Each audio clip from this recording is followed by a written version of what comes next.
of our export industry, especially the MSMEs. They really struggle because none of these brands, that's why you see a lot of small producers, be it snacks or condiments, specialty biscuits, candies, they could not compete. Why? Because of the raw material input. Sugar, as you might notice today, DA has already released the price at about 90 pesos. So it will come out about 95 pesos for the producers and for the retail market. So how much will our product cost when all of our products are sugar laden?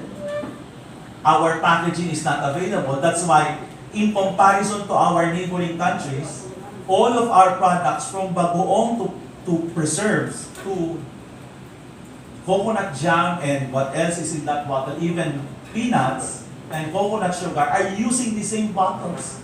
And therefore, no character for it to get to the mainstream market, which has a potential. If we export in bulk and become just an ingredient, we get less. If we export under private label, we get less. And a lot of products now, because of the challenges of the pandemic and the inflation and the geopolitical order now in the world, is bringing down to a commodity level of pricing for most of our high-value products. A year back, you can still sell coconut water at $1.10 per liter. Now, the major brands, which I will not mention, worldwide, are asking for 70 cents. Imagine what would be left to our producers who have invested a lot into certification, into production, into facilities, and what would be left to the poor farmer.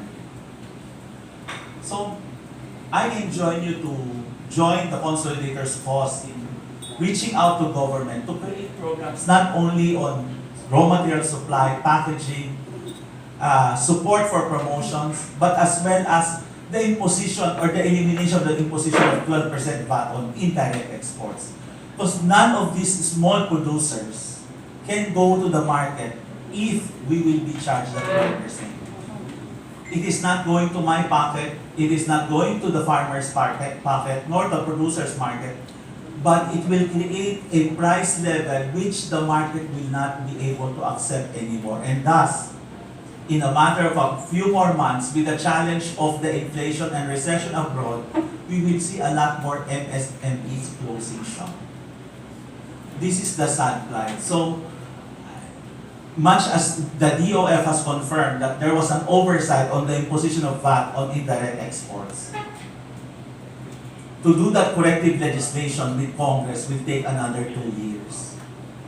And so the only avenue that the consolidators and the indirect exporters, from handicrafts to food to personal care, is if we will be included by the Board of the BOI, the Board of Investments, in its strategic investments priority plan for 2023, thus relegating the consolidators group and indirect exporters to become VAT-free upon purchase of these goods from the MSMEs.